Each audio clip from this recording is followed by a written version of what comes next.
केजरीवाल साहब साडे शंभू मोर्चे च आके बाहां उच्चियां कर कहंदे रहे हो ना जाओ ना जाओ बह जाओ इत्थे ही ਉਹ ਤੁਸੀਂ ਸਤਿਆਨਾਸ਼ ਕਰ ਦੋਗੇ ਉਹ ਸੰਘਰਸ਼ ਦਾ। ਅੱਛਾ 26 ਨਵੰਬਰ ਨੂੰ ਕਾਮਰੇਡਾਂ ਨੇ ਸਰਕਾਰ ਦੀ ਬੋਲੀ ਬੋਲੀ ਤੇ 26 ਜਨਵਰੀ ਨੂੰ ਵੀ ਸਰਕਾਰ ਦੀ ਬੋਲੀ ਬੋਲੀ। ਇਹਦਾ ਕੋਈ ਮੌਕਾ ਨਹੀਂ ਛੱਡਦੇ। ਜਦੋਂ ਕ੍ਰਾਈਸਿਸ ਆਉਂਦਾ ਇਹ ਚੁੱਪ ਕਰਕੇ ਜਾ ਕੇ ਸਰਕਾਰ ਵੱਲ ਖੜ ਜਾਂਦੇ ਆ।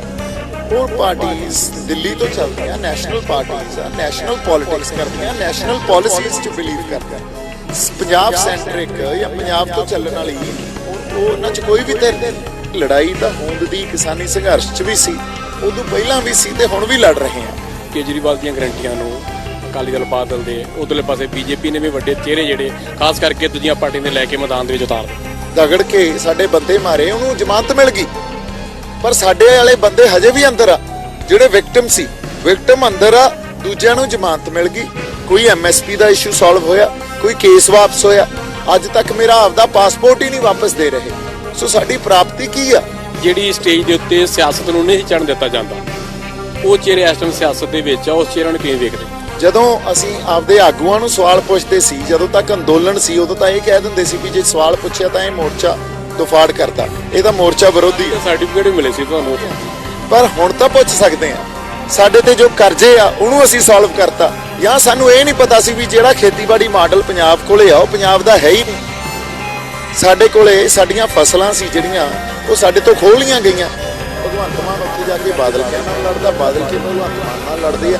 ਇਹ ਪਾਰਲੀਮੈਂਟ 'ਚ ਵੀ ਆਪਸ 'ਚ ਲੱਗੇ ਆਪਸ 'ਚ ਲੱਗੇ ਰਹਿੰਦੇ ਆ। ਇਹ ਕੋਈ ਪੋਲਿਟਿਕਸ ਤਾਂ ਨਹੀਂ ਹੁੰਦੀ। Politics is a very serious subject. ਅਸੀਂ ਤਾਂ ਇਸ ਖਾੜਕੂ ਸੰਘਰਸ਼ 'ਚ ਵੀ ਦੇਖਿਆ ਸੀ ਵੀ ਸਰਕਾਰ ਤੋਂ ਹਥਿਆਰ ਲੈ ਕੇ ਸਾਡੇ ਬੰਦੇ ਮਾਰੇ ਉਹਨਾਂ ਨੇ। ਉਸ ਵੇਲੇ ਉਹਨਾਂ ਨੇ ਜਿਹੜੀ ਇੱਕ ਸਰਪ੍ਰਸਤੀ ਲਈ, ਉਹ KPS ਗਿੱਲ ਤੋਂ ਲੈ ਕੇ ਸੁਮੇਧ ਸੈਣੀ ਤੱਕ ਦੀ ਸਰਪ੍ਰਸਤੀ ਲਈ। ਤਾਂ ਤੁਸੀਂ ਇੱਕ ਸੰਘਰਸ਼ ਕਰ ਰਹੀ ਕੌਮ ਜਿਹੜੀ ਆਪ ਸੰਘਰਸ਼ ਕਰ ਰਹੀ ਆ, ਉਹਨਾਂ ਦੀ ਹੋਂਦ ਦੀ ਲੜਾਈ ਆ, ਤੁਸੀਂ ਉਹਨਾਂ ਨੂੰ ਹੀ ਮਾਰਨ ਲੱਗ ਜਾਂਦੇ ਹੋ। ਫਿਰ ਕਾਹਦੇ ਤੁਸੀਂ ਇਨਕਲਾਬੀ ਤੇ ਸੰਘਰਸ਼ੀ ਹੋਏ? ਵੀਰ ਜੀ ਵਾਹਿਗੁਰੂ ਜੀ ਕਾ ਖਾਲਸਾ। ਹਾਂਜੀ, ਵਾਹਿਗੁਰੂ ਜੀ ਕਾ ਖਾਲਸਾ, ਵਾਹਿਗੁਰੂ ਜੀ ਕੀ ਫਤਿਹ। ਹੋਂਦ ਦੀ ਲੜਾਈ ਲੜੀ ਜਾ ਰਹੀ ਸੀ ਦਿੱਲੀ ਦੇ ਬਾਰਡਰਾਂ ਦੇ ਉੱਤੇ। ਅੱਜ ਵੀ ਤੁਹਾਡੀਆਂ ਸਪੀਚਾਂ ਸੀ ਕਿ ਇਹ ਵੀ ਹੋਂਦ ਦੀ ਲੜਾਈ ਆ। ਕਿਵੇਂ ਵੇਖਦੀ ਆ ਸਾਡੀ ਨੌਜਵਾਨੀ? ਦੇਖੋ ਗੱਲ ਇਹ ਆ, ਇਹ ਹੋਂਦ ਦੀ ਲੜਾਈ ਇਸ ਕਰਕੇ ਆ ਵੀ ਜੇ ਸਾਡੀ ਆਪਦੀ ਕੋਈ ਧਿਰ ਹੀ ਨਹੀਂ ਹੋਊ ਜਿਹੜੀ ਸਾਡੀ ਆਵਾਜ਼ ਬਣ ਕੇ ਅਸੈਂਬਲੀ 'ਚ ਗੂੰਜੇ, ਜਿਹੜੀ ਸਾਡੀ ਹੱਕਾਂ ਦੇ ਜੋ ਲੁੱਟ ਖਸੁੱਟ ਹੋਈ ਆ ਉਹਦੀ ਆਵਾਜ਼ ਦਿੱਲੀ ਦੇ ਹਕੂਮਤ ਤੱਕ ਪਹੁੰਚਾਵੇ, ਤੇ ਫਿਰ ਸਾਡੀ ਹੋਂਦ ਕਿੱਥੋਂ ਬਚਦੀ ਆ? ਇਸ ਲਈ ਲੜਾਈ ਤਾਂ ਹੋਂਦ ਦੀ ਕਿਸਾਨੀ ਸੰਘਰਸ਼ 'ਚ ਵੀ ਸੀ, ਉਦੋਂ ਪਹਿਲਾਂ ਵੀ ਸੀ ਤੇ ਹੁਣ ਵੀ ਲੜ ਰਹੇ ਆ। ਅੱਜ ਇੰਪੋਰਟੈਂਟ ਇਹ ਹੋ ਗਿਆ ਵੀ ਵੋਟ ਪੋਲਿਟਿਕਸ 'ਚ ਵੀ ਸਾਡੀ ਇੱਕ ਧਿਰ ਹੋਵੇ ਜਿਹੜੀ ਸਾਡੀ ਰਿਪਰੈਜ਼ੈਂਟੇਸ਼ਨ ਉੱਥੇ ਜਾ ਕੇ ਕਰੇ, ਤੇ ਉਹ ਮਾਨ ਸਾਹਿਬ ਤੋਂ ਇਲਾਵਾ ਹੋਰ ਕੋਈ ਦਿੰਦੀ ਨਹੀਂ। ਦੂਜੀਆਂ ਪਾਰਟੀਆਂ ਨੂੰ ਕਿਵੇਂ ਵੇਖਦੇ ਆ? ਕੇਜਰੀਵਾਲ ਦੀਆਂ ਗਰੰਟੀਆਂ ਨੂੰ ਅਕਾਲੀ ਦਲ ਬਾਦਲ ਦੇ ਉਧਰਲੇ ਪਾਸੇ ਬੀਜੇਪੀ ਨੇ ਵੀ ਵੱਡੇ ਚਿਹਰੇ ਜਿਹੜੇ ਖਾਸ ਕਰਕੇ ਦੂਜੀਆਂ ਪਾਰਟੀਆਂ ਦੇ ਲੈ ਕੇ ਮੈਦਾਨ ਦੇ ਵਿੱਚ ਉਤਾਰ ਦਿੱਤੇ। ਦੇਖੋ ਉਹ ਤਾਂ ਛਲਾਵੇ ਆ, ਧੋਖਾ। ਜਿੰਨੀ ਦੇਰ ਅਸੀਂ ਉਸ ਧੋਖੇ 'ਚ ਆਉਂਦੇ ਰਹਾਂਗੇ ਉਨੀ ਦੇਰ ਖਤਾ ਖਾਂਦੇ ਰਹਾਂਗੇ। ਸੋ ਦੂਜੀਆਂ ਪਾਰਟੀਆਂ ਉਹਨਾਂ ਦੇ ਇੰਟਰਸਟ ਸਾਡੇ ਨਾਲ ਮੇਲ ਨਹੀਂ ਖਾਂਦੇ। ਇਹ ਗੱਲ ਨੂੰ ਸਮਝ, ਇਸ ਪੂਰੇ ਜਿਹੜੇ ਸਿਲਸਿਲੇ ਨੂੰ ਸਮਝਣ ਦੀ ਜ਼ਰੂਰਤ ਆ। ਉਹ ਪਾਰਟੀਆਂ ਦਿੱਲੀ ਤੋਂ ਚੱਲਦੀਆਂ ਨੈਸ਼ਨਲ ਪਾਰਟੀਆਂ ਆ, ਨੈਸ਼ਨਲ ਪੋਲਿਟਿਕਸ ਕਰਦੀਆਂ, ਨੈਸ਼ਨਲ ਪਾਲਿਸੀਜ਼ 'ਚ ਬਿਲੀਵ ਕਰਦੀਆਂ। ਪੰਜਾਬ ਸੈਂਟਰਿਕ ਜਾਂ ਪੰਜਾਬ ਤੋਂ ਚੱਲਣ ਵਾਲੀ ਉਹਨਾਂ 'ਚ ਕੋਈ ਵੀ ਧਿਰ ਨਹੀਂ ਆ। ਸੋ ਇਸ ਲਈ ਅੱਜ ਜ਼ਰੂਰੀ ਇਹ ਹੋ ਗਿਆ ਵੀ ਅਸੀਂ ਪੰਜਾਬ ਦੀ ਧਿਰ ਸਿਰਜੀਏ, ਪੰਜਾਬ ਦੀ ਸਿਆਸਤ ਸਿਰਜੀਏ ਜਿਹੜੀ ਸਾਡੀ ਰਿਪਰੈਜ਼ੈਂਟੇਸ਼ਨ ਕਰੇ ਜਾਂ ਸਾਡੇ ਜਜ਼ਬਾਤਾਂ ਦੀ ਤਰਜਮਾਨੀ ਕਰੇ। ਉਹ ਸਾਡੇ ਕੋਲੇ ਮਾਨ ਸਾਹਿਬ ਤੋਂ ਇਲਾਵਾ ਹੋਰ ਕੋਈ, ਜਿਵੇਂ ਮੈਂ ਕਿਹਾ ਵੀ ਹੋਰ ਕੋਈ ਵਾਕਿਆ ਹੀ ਨਹੀਂ ਦਿੰਦਾ। ਕਿਸਾਨੀ ਚਿਹਰੇ ਵੀ ਹੁਣ ਚੋਣ ਮੈਦਾਨ ਦੇ ਵਿੱਚ ਆ। ਜਿਹੜੀ ਸਟੇਜ ਦੇ ਉੱਤੇ ਸਿਆਸਤ ਨੂੰ ਨਹੀਂ ਚੜ੍ਹਨ ਦਿੱਤਾ ਜਾਂਦਾ, ਉਹ ਚਿਹਰੇ ਇਸ ਟਾਈਮ ਸਿਆਸਤ ਦੇ ਵਿੱਚ ਆ, ਉਸ ਚਿਹਰਿਆਂ ਨੂੰ ਕਿਵੇਂ ਵੇਖਦੇ ਆ? ਦੇਖੋ ਗੱਲ ਇਹ ਹੈ ਬਾਈ ਜੀ ਵੀ ਉਹਨਾਂ ਚਿਹਰਿਆਂ ਨੇ ਸਾਡੀ ਪਿਛਲੇ, ਉਹ ਕਹਿੰਦੇ ਵੀ ਸਾਡੇ ਕੋਲੇ 40 ਸਾਲਾਂ ਦਾ ਤਜਰਬਾ। 40 ਸਾਲਾਂ ਦੇ ਤਜਰਬੇ ਦੀ ਕੋਈ ਤੁਸੀਂ ਆਪਦੀ ਪ੍ਰਾਪਤੀ ਵੀ ਦਿਖਾਓ ਨਾਲ। 40 ਸਾਲਾਂ ਦਾ ਤਜਰਬਾ ਕਹਿਣਾ ਤਾਂ ਇੱਕ ਜਨਰਲ ਗੱਲ ਹੋ ਜਾਂਦੀ ਹੈ।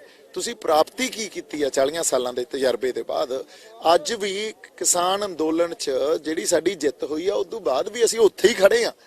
ਅੱਜ ਕੀ ਹੋਇਆ ਸਾਡੇ ਕਰਜ਼ੇ ਦਾ, ਕੀ ਹੋਇਆ? ਜਿਹੜੀਆਂ ਖੁਦਕੁਸ਼ੀਆਂ ਹੁੰਦੀਆਂ ਉਹ ਰੁਕ ਗਈਆਂ। ਲਖੀਮਪੁਰ ਖੀਰੀ ਦੇ ਜਿਹੜੇ ਸਾਡੇ ਬੰਦੇ ਸੀ, ਉਹ ਦੇਖ ਲਓ ਕੱਲ ਪਰਸੋਂ ਜਿਹੜੇ ਬੰਦੇ ਨੇ ਦਗੜ ਕੇ ਸਾਡੇ ਬੰਦੇ ਮਾਰੇ, ਉਹਨੂੰ ਜ਼ਮਾਨਤ ਮਿਲ ਗਈ, ਪਰ ਸਾਡੇ ਵਾਲੇ ਬੰਦੇ ਹਜੇ ਵੀ ਅੰਦਰ ਆ। ਜਿਹੜੇ ਵਿਕਟਮ ਸੀ, ਵਿਕਟਮ ਅੰਦਰ ਆ, ਦੂਜਿਆਂ ਨੂੰ ਜ਼ਮਾਨਤ ਮਿਲ ਗਈ। ਕੋਈ MSP ਦਾ ਇਸ਼ੂ ਸੋਲਵ ਹੋਇਆ, ਕੋਈ ਕੇਸ ਵਾਪਸ ਹੋਇਆ? ਅੱਜ ਤੱਕ ਮੇਰਾ ਆਪਦਾ ਪਾਸਪੋਰਟ ਹੀ ਨਹੀਂ ਵਾਪਸ ਦੇ ਰਹੇ। ਸੋ ਸਾਡੀ ਪ੍ਰਾਪਤੀ ਕੀ ਆ? ਇਸ ਲਈ ਹੁਣ ਜਦੋਂ ਅਸੀਂ ਆਪਦੇ ਆਗੂਆਂ ਨੂੰ ਸਵਾਲ ਪੁੱਛਦੇ ਸੀ, ਜਦੋਂ ਤੱਕ ਅੰਦੋਲਨ ਸੀ, ਉਦੋਂ ਤਾਂ ਇਹ ਕਹਿ ਦਿੰਦੇ ਸੀ ਵੀ ਜੇ ਸਵਾਲ ਪੁੱਛਿਆ ਤਾਂ ਇਹ ਮੋਰਚਾ ਦੁਫਾੜ ਕਰਦਾ, ਇਹ ਤਾਂ ਮੋਰਚਾ ਵਿਰੋਧੀ ਹੈ। ਸਰਟੀਫਿਕੇਟ ਵੀ ਮਿਲੇ ਸੀ ਤੁਹਾਨੂੰ? ਹਾਂਜੀ, ਪਰ ਹੁਣ ਤਾਂ ਪੁੱਛ ਸਕਦੇ ਆ। ਹੁਣ ਹੀ ਤੁਸੀਂ ਸਾਨੂੰ ਦੱਸ ਦਿਓ ਵੀ ਤੁਸੀਂ ਜਿਹੜੇ ਲੋਕਾਂ ਨੇ ਆਪਦਾ ਸਭ ਕੁਝ 1.5 ਸਾਲ ਤੱਕ ਉੱਥੇ ਝੋਕਤਾ, ਉਹਨਾਂ ਲਈ ਕੀ ਲੈ ਕੇ ਆਏ ਹੋ? ਇਹ ਸਵਾਲ ਨਾ ਪੁੱਛੀਏ ਅਸੀਂ? ਜੇ ਕੋਈ ਉਹਨਾਂ ਕੋਲੇ ਜਵਾਬ ਕਹਿੰਦੇ ਸੀ ਵਾਪਸ ਕਰਾਉਣ ਵਾਸਤੇ ਗਏ ਸੀ, ਉਹਨਾਂ ਨੂੰ ਅਸੀਂ ਵੀ ਸਵਾਲ ਕਰਦੇ ਆ ਕਿਉਂਕਿ ਉਹਨਾਂ ਦਿਨਾਂ ਦੇ ਵਿੱਚ ਅਸੀਂ ਹੋਰ ਹਿਸਾਬ ਨਾਲ ਮਿਲਦੇ ਸੀ। ਅੱਜ ਜਦੋਂ ਮਿਲਦੇ ਆ ਸਵਾਲ ਕਰਦੇ ਆ, ਉਹ ਕਹਿੰਦੇ ਸੀ ਕਿ ਅੱਜ ਤਾਂ ਸਿਆਸਤ ਦੇ ਵਿੱਚ ਕਿ ਅਸੀਂ ਜਿੱਤ ਕੇ ਆਏ ਉਥੋਂ ਮੋਰਚਾ। ਤੁਸੀਂ ਕਿਵੇਂ ਵੇਖਦੇ ਹੋ? ਭਾਈ ਜੀ ਦੇਖੋ, ਗੱਲ ਇਹ ਆ, ਇਹ ਗੱਲ ਕਹਿਣੀ ਵੀ 3 ਕਾਨੂੰਨ ਆਏ ਸੀ, 3 ਕਾਨੂੰਨ ਵਾਪਸ ਹੋ ਗਏ, ਹਨਾ? ਐਡੀ ਕੁ ਗੱਲ ਨਹੀਂ ਸੀ ਉਹ। ਗੱਲ ਇਦੋਂ ਵੱਡੀ ਸੀ। ਪਹਿਲਾਂ ਤਾਂ ਸਾਡੇ ਹੱਕਾਂ ਤੇ ਸੈਂਟਰ ਨੇ ਡਾਕਾ ਮਾਰਿਆ ਸੀ। ਕਿਹੜੇ ਹੱਕਾਂ ਤੇ? ਜਿਹੜਾ ਐਗਰੀਕਲਚਰ ਆ ਉਹ ਸਟੇਟ ਸਬਜੈਕਟ ਸੀ, ਉਹ ਸੂਬੇ ਦੇ ਅਧਿਕਾਰ ਸੀ। ਉਹਨੂੰ ਸੈਂਟਰ ਆਪਦੇ ਕੋਲੇ ਲਿਜਾ ਕੇ ਉਹਦੇ ਤੇ ਕਾਨੂੰਨ ਬਣਾ ਦਿੰਦਾ। ਜੇ ਉਹ ਡਾਕਾ ਮਾਰਿਆ, ਕੀ ਆਉਣ ਵਾਲੇ ਸਮੇਂ 'ਚ ਉਹ ਡਾਕਾ ਨਹੀਂ ਵੱਜੂਗਾ ਸਾਡੇ ਹੱਕਾਂ ਤੇ? ਕੀ ਇਹ ਗੱਲ ਨੂੰ ਅਸੀਂ ਸੋਲਵ ਕਰਤਾ? ਜਾਂ ਸਾਡੇ ਤੇ ਜੋ ਕਰਜ਼ੇ ਆ ਉਹਨੂੰ ਅਸੀਂ ਸੋਲਵ ਕਰਤਾ? ਜਾਂ ਸਾਨੂੰ ਇਹ ਨਹੀਂ ਪਤਾ ਸੀ ਵੀ ਜਿਹੜਾ ਖੇਤੀਬਾੜੀ ਮਾਡਲ ਪੰਜਾਬ ਕੋਲੇ ਆ ਉਹ ਪੰਜਾਬ ਦਾ ਹੈ ਹੀ ਨਹੀਂ? ਸਾਡੇ ਕੋਲੇ ਸਾਡੀਆਂ ਫਸਲਾਂ ਸੀ ਜਿਹੜੀਆਂ, ਉਹ ਸਾਡੇ ਤੋਂ ਖੋਹ ਲਈਆਂ ਗਈਆਂ। ਕੀ ਉਹਨੂੰ ਅਸੀਂ ਨਵਾਂ ਖੇਤੀਬਾੜੀ ਮਾਡਲ ਲੈ ਕਿ ਕਿਸਾਨੀ ਸੰਘਰਸ਼ ਦੀ ਗੱਲ ਨਹੀਂ ਹੋਣੀ ਚਾਹੀਦੀ ਸੀ ਵੀ ਡਾਈਵਰਸਿਫਿਕੇਸ਼ਨ ਆਫ ਕ੍ਰੌਪਸ ਦੀ? ਕਿ ਜਿਹੜੇ ਫਸਲ ਅਸੀਂ ਉਗਾਉਣੇ ਆ ਉਹ ਫਸਲ ਅੱਜ ਉਹਦੇ ਤੇ ਗਾਰੰਟੀ MSP ਮਿਲੇ, ਕਿ ਇਹ ਗੱਲ ਨਹੀਂ ਹੋਣੀ ਚਾਹੀਦੀ ਸੀ? ਜਾਂ ਜਿਹੜੀਆਂ ਖੁਦਕੁਸ਼ੀਆਂ ਹੋ ਰਹੀਆਂ ਜਾਂ 750 ਜਾਨਾਂ ਕੁਰਬਾਨ ਹੋਈਆਂ, ਉਹਨਾਂ ਦਾ ਕੋਈ ਪੈਰਵਾਈ, ਉਹਨਾਂ ਦੇ ਪਰਿਵਾਰਾਂ ਦੀ ਕੋਈ ਸਾਂਭ ਸੰਭਾਲ ਨਹੀਂ ਹੋਣੀ ਚਾਹੀਦੀ ਸੀ? ਸਾਨੂੰ ਲਖੀਮਪੁਰ ਖੀਰੀ ਦਾ ਕੋਈ ਇਨਸਾਫ ਨਹੀਂ ਮਿਲਣਾ ਚਾਹੀਦਾ? ਕਿੱਡੇ ਕਿੱਡੇ ਸਵਾਲ ਜਿਹੜੇ ਕਿਸਾਨੀ ਦੇ ਨਾਲ ਰਿਲੇਟਡ ਆ ਉਹ ਖੜੇ ਆ। ਤੇ ਇੱਕ ਗੱਲ ਸਿਰਫ ਕਹਿ ਦੇਣੀ ਵੀ ਕਾਨੂੰਨ ਆਏ ਸੀ, ਕਾਨੂੰਨ ਕੈਂਸਲ ਹੋ ਗਏ, ਔਰ ਕਾਨੂੰਨ ਤਾਂ ਇਹਨਾਂ ਨੂੰ ਬਿਨਾਂ ਪੁੱਛੇ ਕੈਂਸਲ ਕਰਤੇ। ਉਹ ਤਾਂ ਗੁਰੂ ਨਾਨਕ ਸਾਹਿਬ ਦੇ ਪ੍ਰਕਾਸ਼ ਦਿਹਾੜੇ ਤੇ ਉਹਨਾਂ ਨੇ ਆ ਕੇ ਕਿਹਾ ਵੀ ਇਹ ਤਾਂ ਚਲੋ ਸਿੱਖਾਂ ਨੂੰ ਅਸੀਂ ਇੱਕ ਤੋਹਫਾ ਦੇ ਰਹੇ ਹਾਂ। ਕਾਨੂੰਨ ਤਾਂ ਕੈਂਸਲ ਕਰਤੇ, FCI ਨੂੰ ਅਬੋਲਿਸ਼ ਕਰ ਰਹੇ ਆ। ਉਹ ਇਦੋਂ ਅਗਲੀ ਲੜਾਈ ਤੇ ਪਹੁੰਚ ਗਏ। ਉਹ FCI ਨੂੰ ਅੱਜ ਖਤਮ ਕਰ ਰਹੇ ਆ, ਜਿਹੜੀ ਏਜੰਸੀ ਸਾਡੀਆਂ ਫਸਲਾਂ 'ਚ ਸਾਡੀਆਂ ਜਿਹੜੀਆਂ ਅਸੀਂ ਜਿਹੜਾ ਲੈ ਕੇ ਜਾਂਦੇ ਆ ਫਸਲਾਂ, ਉਹ ਚੱਕਦੀਆਂ ਮੰਡੀਆਂ 'ਚੋਂ। ਜਦੋਂ FCI ਖਤਮ ਹੋ ਗਈ, ਇਹਦਾ ਮਤਲਬ ਸਾਰੀ ਮੰਡੀ ਓਪਨ ਫੇਰ ਹੋਊਗੀ ਤੇ ਪ੍ਰਾਈਵੇਟਾਈਜੇਸ਼ਨ ਹੋਊਗਾ, ਉਹਦਾ ਪ੍ਰਾਈਵੇਟ ਜਾਂ ਕਾਰਪੋਰੇਟ ਘਰਾਣਿਆਂ ਦੇ ਹੱਥਾਂ 'ਚ ਜਾਊਗੀ ਸਾਰੀ ਖੇਡ। ਸੋ ਗੱਲ ਇਹ ਆ ਵੀ ਇਸ ਗੱਲ ਨੂੰ ਅਸੀਂ ਕਿਵੇਂ ਰੋਕਾਂਗੇ? ਇਹਦਾ ਕੋਈ ਜਵਾਬ ਦੇਊਗਾ? ਪੰਜਾਬ ਜਿਸ ਹਾਲਾਤ 'ਚੋਂ ਲੰਘ ਰਿਹਾ ਇਸ ਵੇਲੇ, ਸਾਡੇ ਕੋਲੇ ਰੈਵਨਿਊ ਨੂੰ ਅਸੀਂ ਜਨਰੇਟ ਕਿਵੇਂ ਕਰਾਂਗੇ? ਅੱਜ ਉਹ ਸਿਆਸਤ 'ਚ ਆ ਗਏ, ਉਹਨਾਂ ਨੂੰ ਪੁੱਛੋ ਤਾਂ ਸਹੀ, ਕੋਈ ਬਲੂਪ੍ਰਿੰਟ ਹੈ? ਰੈਵਨਿਊ ਜਨਰੇਸ਼ਨ ਕਿਵੇਂ ਹੋ? ਸਾਡੀ ਐਸੈਟ ਮੈਨੇਜਮੈਂਟ ਕਿਵੇਂ ਹੋ? ਸਾਡੀ ਰਿਸੋਰਸਸ ਮੈਨੇਜਮੈਂਟ ਨੂੰ ਕਿਵੇਂ ਕੀਤਾ ਜਾਊਗਾ? ਕਿਵੇਂ ਤੁਸੀਂ ਇੱਥੇ ਜੌਬਸ ਕ੍ਰੀਏਟ ਕਰੋਗੇ? ਕੋਈ ਬਲੂਪ੍ਰਿੰਟ ਹੈ? ਨਹੀਂ, ਕੋਈ ਬਲੂਪ੍ਰਿੰਟ ਨਹੀਂ। ਬਸ ਸਿੱਧੇ ਉੱਥੋਂ ਆ ਕੇ ਸਿਆਸਤ 'ਚ ਤੇ ਅਸੀਂ ਚੋਣਾਂ ਲੜ ਰਹੇ ਹਾਂ, ਪਰ ਪੰਜਾਬ ਨੂੰ ਕੋਈ ਵਿਜ਼ਨ ਦੇ ਰਹੇ ਹੋ ਤੁਸੀਂ?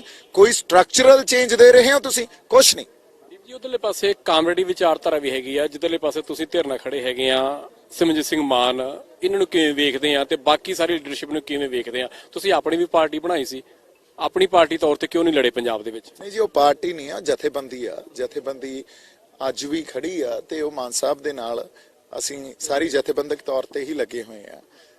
ਦੂਜੀ ਗੱਲ ਇਹ ਆ ਵੀ ਤੁਸੀਂ ਜਿਹੜਾ ਸਵਾਲ ਪੁੱਛਿਆ ਵੀ ਇੱਕ ਤਾਂ ਮਾਨ ਸਾਹਿਬ ਨੂੰ ਕਿਵੇਂ ਦੇਖਦੇ ਆ? ਬਿਲਕੁਲ। ਦੂਜੇ ਪਾਸੇ ਕਾਮਰੇਡੀ ਵਿਚਾਰਧਾਰਾ ਵੀ ਆ, ਰਾਜੇਵਾਲ ਜੀ ਲਾ ਲਈਏ, ਦੂਜੇ ਸਾਰੇ ਜਿਹੜੇ ਉਹ ਕਾਮਰੇਡੀ ਵਿਚਾਰਧਾਰਾ ਵੀ ਉਹਦੇ ਵਿੱਚ। ਦੇਖੋ, ਮਾਨ ਸਾਹਿਬ ਨੂੰ ਕਿਵੇਂ ਦੇਖਦੇ ਆ? ਮਾਨ ਸਾਹਿਬ ਦੇ ਪਿਛਲੇ 4 ਦਹਾਕਿਆਂ ਦਾ ਸਫ਼ਰ ਜੋ ਹੈ, ਉਹ ਮਾਨ ਸਾਹਿਬ ਨੂੰ ਆਪਦੇ ਆਪ 'ਚ ਹੀ ਪ੍ਰਭਾਸ਼ਿਤ ਕਰ ਜਾਂਦਾ ਵੀ ਆਪਾਂ ਮਾਨ ਸਾਹਿਬ ਨੂੰ ਕਿਵੇਂ ਦੇਖਦੇ ਆ। ਮਾਨ ਸਾਹਿਬ ਦੀ ਪਹਿਲੀ ਜੋ ਪਾਰਲੀਮੈਂਟ 'ਚ ਸਪੀਚ ਪਈ ਆ, ਤੁਸੀਂ ਉਹ ਸੁਣ ਕੇ ਦੇਖ ਲਿਓ। ਉਹਦੇ 'ਚ ਤੁਹਾਨੂੰ ਆਪਦੇ ਆਪ ਇਹ ਗੱਲ, ਉਹਨਾਂ ਦੀ ਪਰਿਭਾਸ਼ਾ, ਉਹਨਾਂ ਨੂੰ ਡਿਫਾਈਨ ਕਿਵੇਂ ਕਰਨਾ, ਇਹ ਸਮਝ ਆਜੂ। ਜੋ ਸਾਡੇ ਜਜ਼ਬਾਤਾਂ ਦੀ ਤਰਜਮਾਨੀ ਸਾਡੇ ਲੀਡਰ ਨੇ ਜਾ ਕੇ ਕੀਤੀ ਆ ਉੱਥੇ, ਜੋ ਢੁਕਵੇਂ ਲਫ਼ਜ਼ ਉੱਥੇ ਬੋਲੇ ਆ, ਉਹ ਅੱਜ ਤੱਕ ਕਿਸੇ ਹੋਰ ਲੀਡਰ ਨੇ ਬੋਲੇ ਤਾਂ ਮੈਨੂੰ ਦੱਸੋ। ਉਹ ਤਾਂ ਉੱਥੇ ਐਂਟਰਟੇਨਮੈਂਟ ਕਰਨ ਜਾਂਦੇ ਆ। ਭਗਵੰਤ ਮਾਨ ਉੱਥੇ ਜਾ ਕੇ ਬਾਦਲ ਕਿਆਂ ਨਾਲ ਲੜਦਾ, ਬਾਦਲ ਕੇ ਭਗਵੰਤ ਮਾਨ ਨਾਲ ਲੜਦੇ ਆ। ਇਹ ਪਾਰਲੀਮੈਂਟ 'ਚ ਵੀ ਆਪਸ 'ਚ ਲੱਗੇ ਰੰਜਿਸ਼, ਹਾਂਜੀ, ਆਪਸ 'ਚ ਲੱਗੇ ਰਹਿੰਦੇ ਆ। ਇਹ ਕੋਈ ਪੋਲਿਟਿਕਸ ਤਾਂ ਨਹੀਂ ਹੁੰਦੀ। Politics is a very serious subject. Then ਦੂਜੀ ਗੱਲ, ਕਾਮਰੇਡਾਂ ਨੂੰ ਕਿਵੇਂ ਦੇਖਦੇ ਆ? ਕਾਮਰੇਡ ਆ ਨਾ ਜਿਹੜੇ ਸਾਡੇ ਇੱਥੋਂ ਦੇ ਪੰਜਾਬ ਦੇ, ਉਹ ਬਾਕੀ ਦੇਸ਼ ਦੇ ਕਾਮਰੇਡਾਂ ਤੋਂ ਬੜੇ ਵੱਖਰੇ ਆ। ਸਾਡੇ ਇੱਥੋਂ ਦੇ ਕਾਮਰੇਡ ਸਰਕਾਰ ਦਾ ਦਿੱਲੀ ਦਾ ਟੂਲ ਬਣਦੇ ਆ ਸਾਡੇ ਹੀ ਖਿਲਾਫ। ਉਹ ਪਿਛਲੇ ਸਮੇਂ 'ਚ ਜਿੰਨੇ ਵੀ ਸੰਘਰਸ਼ ਉੱਠੇ ਉਹਨਾਂ ਦੇ ਟੂਲ ਬਣ ਕੇ ਜਾਂ ਤਾਂ ਲੇਖ ਲਿਖਣਗੇ ਜਾਂ ਉਹ ਆਪਦੀਆਂ ਵੱਡੀਆਂ ਵੱਡੀਆਂ ਰੈਲੀਆਂ ਕੱਢਣਗੇ। ਜੋ ਵੀ ਉਹਨਾਂ ਦੀ ਰੈਲੀ ਨਿਕਲਦੀ ਆ ਉਹਦੇ 'ਚ ਸਾਡੇ ਬੰਦਿਆਂ ਨੂੰ ਹੀ ਭੰਡਣਗੇ, ਇੱਥੋਂ ਦੇ ਸੰਘਰਸ਼ੀ ਬੰਦਿਆਂ ਦੇ ਖਿਲਾਫ ਸਾਜ਼ਿਸ਼ਾਂ ਘੜਨਗੇ। ਤੇ ਅਸੀਂ ਤਾਂ ਇਸ ਖਾੜਕੂ ਸੰਘਰਸ਼ 'ਚ ਵੀ ਦੇਖਿਆ ਸੀ ਵੀ ਸਰਕਾਰ ਤੋਂ ਹਥਿਆਰ ਲੈ ਕੇ ਸਾਡੇ ਬੰਦੇ ਮਾਰੇ ਉਹਨਾਂ ਨੇ। ਉਸ ਵੇਲੇ ਉਹਨਾਂ ਨੇ ਜਿਹੜੀ ਇੱਕ ਸਰਪ੍ਰਸਤੀ ਲਈ, ਉਹ KPS ਗਿੱਲ ਤੋਂ ਲੈ ਕੇ ਸੁਮੇਧ ਸੈਣੀ ਤੱਕ ਦੀ ਸਰਪ੍ਰਸਤੀ ਲਈ। ਤਾਂ ਤੁਸੀਂ ਇੱਕ ਸੰਘਰਸ਼ ਕਰ ਰਹੀ ਕੌਮ, ਜਿਹੜੀ ਆਪ ਸੰਘਰਸ਼ ਕਰ ਰਹੀ ਆ, ਉਹਨਾਂ ਦੀ ਹੋਂਦ ਦੀ ਲੜਾਈ ਆ, ਤੁਸੀਂ ਉਹਨਾਂ ਨੂੰ ਹੀ ਮਾਰਨ ਲੱਗ ਜਾਂਦੇ ਹੋ। ਫਿਰ ਕਾਹਦੇ ਤੁਸੀਂ ਇਨਕਲਾਬੀ ਤੇ ਸੰਘਰਸ਼ੀ ਹੋਏ? ਸੋ ਜਿਹੜਾ ਪੰਜਾਬ ਦਾ ਕਾਮਰੇਡ ਆ, ਇਹਨਾਂ ਨੇ ਤਾਂ ਹਮੇਸ਼ਾ 26 ਨਵੰਬਰ ਨੂੰ ਸਰਕਾਰ ਦੀ ਬੋਲੀ ਬੋਲੀ। ਇਹਨਾਂ ਨੇ ਜਦੋਂ ਕਹਿੰਦੇ ਸੀ ਬਰਾੜੀ ਚੱਲੋ ਤੇ ਮੋਰਚਾ ਸੰਗਤ ਨੇ ਸਿੰਘੂ ਗੱਡਤਾ ਤੇ ਉਧਰ ਆਪਣੇ ਟਿਕਰੀ ਗੱਡਤਾ, ਅਦਰਵਾਈਜ਼ ਇਹ ਤਾਂ ਬਰਾੜੀ ਲੈ ਕੇ ਉਹਨਾਂ ਨੇ ਤੇ ਇਹ ਵੀ ਕਿਹਾ ਸੀ ਕਿ ਅਸੀਂ ਇੱਥੋਂ ਨਹੀਂ ਅੱਗੇ ਜਾਵਾਂਗੇ, ਜੇ ਸਾਨੂੰ ਹਰਿਆਣੇ ਦੇ ਜਿੰਨ ਦਿੱਤਾ ਜਾਊਗਾ ਇੱਥੇ ਬਹਿ ਜਾਾਂਗੇ। ਉਹ ਸਭ ਤੁਹਾਡੇ ਵਰਗੇ ਨੌਜਵਾਨ ਅੱਗੇ ਸੀ ਤੇ ਤੁਸੀਂ ਲੈ ਕੇ ਗਏ। ਸਾਰਿਆਂ ਨੇ ਜਿਹੜੇ ਨੌਜਵਾਨ ਜਿਹੜੇ ਖੜੇ ਹੈਗੇ, ਹਾਂਜੀ, ਉਹਨਾਂ ਨੇ ਉਹ ਜ਼ਿੰਮੇਵਾਰੀ ਨਿਭਾਈ। ਅੱਛਾ, 26 ਨਵੰਬਰ ਨੂੰ ਕਾਮਰੇਡਾਂ ਨੇ ਸਰਕਾਰ ਦੀ ਬੋਲੀ ਬੋਲੀ ਤੇ 26 ਜਨਵਰੀ ਨੂੰ ਵੀ ਸਰਕਾਰ ਦੀ ਬੋਲੀ ਬੋਲੀ। ਇਹ ਤਾਂ ਕੋਈ ਮੌਕਾ ਨਹੀਂ ਛੱਡਦੇ। ਜਦੋਂ ਕ੍ਰਾਈਸਿਸ ਆਉਂਦਾ ਇਹ ਚੁੱਪ ਕਰਕੇ ਜਾ ਕੇ ਸਰਕਾਰ ਵੱਲ ਖੜ ਜਾਂਦੇ ਆ। ਸਵਾਲ ਕੀਤਾ ਸੀ ਲੀਡਰ ਨੂੰ, ਉਹਨਾਂ ਦੀ ਪਾਰਟੀ ਵੱਲੋਂ ਖੜਾ ਹੈਗਾ ਵਾ ਰਾਜੇਵਾਲ ਸਾਹਿਬ ਵੱਲੋਂ, ਤੇ ਮੈਨੂੰ ਪੁੱਛਿਆ ਸੀ ਕਿ 26 ਜਨਵਰੀ ਨੂੰ ਕਿਵੇਂ ਵੇਖਦੇ ਆ। ਤੇ ਜਦੋਂ ਬਾਬਾ ਬਘੇਲ ਸਿੰਘ ਦੀ ਗੱਲ ਹੋਈ, ਉਹ ਕਹਿੰਦੇ ਕਿ ਬਹੁਤ ਵਧੀਆ ਕੰਮ ਕੀਤਾ ਸੀ ਬਾਬਾ ਬਘੇਲ ਸਿੰਘ ਨੇ ਜਦੋਂ 26 ਜਨਵਰੀ ਤੇ ਲਹਿਰਾਇਆ ਕੇਸਰੀ ਨਿਸ਼ਾਨ। ਤੇ ਉਹ ਕਹਿੰਦੇ ਕਿ ਜਿਹੜਾ ਹੁਣ 26 ਜਨਵਰੀ ਲਹਿਰਾਇਆ ਉਹ ਦੀਪ ਸਿੱਧੂ ਨੇ ਬਹੁਤ ਮਾੜੀ ਕੀਤੀ। ਹਾਂ, ਫਿਰ ਤੁਸੀਂ ਆਪ ਹੀ ਪੁੱਛੋ ਵੀ ਜਦੋਂ ਇਹਨੂੰ ਹਿਸਟੋਰਿਸਾਈਜ਼ ਕਰਕੇ ਦੇਖੀਏ ਇਸ ਗੱਲ ਨੂੰ, ਵੀ ਜਦੋਂ ਪਹਿਲਾਂ ਕੇਸਰੀ ਨਿਸ਼ਾਨ ਸਾਹਿਬ ਝੂਲੇ ਆ ਲਾਲ ਕਿਲੇ ਤੇ, ਉਦੋਂ ਤਾਂ ਬਹੁਤ ਵਧੀਆ, ਪਰ ਹੁਣ ਜਦੋਂ ਝੂਲ ਗਏ ਕਿਉਂ? ਮੈਂ ਤੁਹਾਨੂੰ ਇੱਕ ਇਹਦਾ ਹੀ ਵਜ੍ਹਾ ਦੱਸਦਾ। 26 ਨਵੰਬਰ ਨੂੰ ਇਹਨਾਂ ਨੂੰ ਇਹ ਲੱਗਿਆ ਵੀ ਸਾਡੇ ਹੱਥੋਂ ਲੀਡਰਸ਼ਿਪ ਖੁੱਸ ਗਈ। 26 ਨਵੰਬਰ ਨੂੰ ਜਦੋਂ ਗਏ, ਉਗਰਾਹਾਂ ਸਾਹਿਬ ਇੱਥੇ ਬੈਠੇ ਰਹੇ ਖਨੌਰੀ, ਰਾਜੇਵਾਲ ਸਾਹਿਬ ਸਾਡੇ ਸ਼ੰਭੂ ਮੋਰਚੇ 'ਚ ਆ ਕੇ ਬਾਹਾਂ ਉੱਚੀਆਂ ਕਰ ਕਰ ਕਹਿੰਦੇ ਰਹੇ ਹੋ ਨਾ ਜਾਓ, ਨਾ ਜਾਓ, ਬਹਿ ਜਾਓ ਇੱਥੇ ਹੀ, ਉਹ ਤੁਸੀਂ ਸਤਿਆਨਾਸ਼ ਕਰ ਦੋਗੇ ਉਹ ਸੰਘਰਸ਼ ਦਾ। ਅੱਛਾ, ਫੇਰ ਜਦੋਂ ਲੋਕ ਤੁਰ ਪਏ, ਉਦੋਂ 2 ਦਿਨ ਬਾਅਦ ਲੱਤਾਂ ਘੜੀਸਦੇ ਦਿੱਲੀ ਪਹੁੰਚੇ, ਉਦੋਂ ਇਹਨਾਂ ਨੂੰ ਇਹ ਲੱਗਿਆ ਵੀ ਸਾਡੇ ਹੱਥੋਂ ਸੰਘਰਸ਼ ਦੀ ਵਾਗਡੋਰ ਨਿਕਲ ਗਈ ਤੇ ਇੱਥੇ ਤਾਂ ਨਵੀਂ ਲੀਡਰਸ਼ਿਪ ਬਣੂਗੀ। ਪਰ ਆਪਣੇ ਕਿਸੇ ਦੇ ਜ਼ਿਹਨ 'ਚ ਇਹ ਗੱਲ ਹੀ ਨਹੀਂ ਸੀ ਵੀ ਆਪਾਂ ਲੀਡਰਸ਼ਿਪ ਲੈਣੀ ਆ। ਆਪਾਂ ਤਾਂ ਇਹਨਾਂ ਨੂੰ ਹੀ ਕਿਹਾ ਵੀ ਬਜ਼ੁਰਗੋ ਆਓ, ਤੁਸੀਂ ਹੀ ਲੀਡਰ ਹੋ। ਕਿਉਂ ਵਿਰੋਧ ਹੋਇਆ? ਇੱਕ ਮਿੰਟ, ਸਟੇਜ ਲਾ ਕੇ ਆਪਾਂ ਦੇਤਾ ਜੀ। 26 ਜਨਵਰੀ ਨੂੰ ਵੀ ਇਹਨਾਂ ਨੂੰ ਇਹ ਲੱਗਿਆ ਜੇ ਅਸੀਂ ਇਹ ਗੱਲ ਮੰਨ ਗਏ ਵੀ ਲਾਲ ਕਿਲੇ ਤੇ ਜਿਹੜੇ ਬੰਦੇ ਗਏ ਆ ਉਹ ਸਾਡੇ ਆ ਤੇ ਸਾਡੇ ਹੱਥੋਂ ਲੀਡਰਸ਼ਿਪ ਫੇਰ ਖੁੱਸੂਗੀ। ਕਿਉਂ?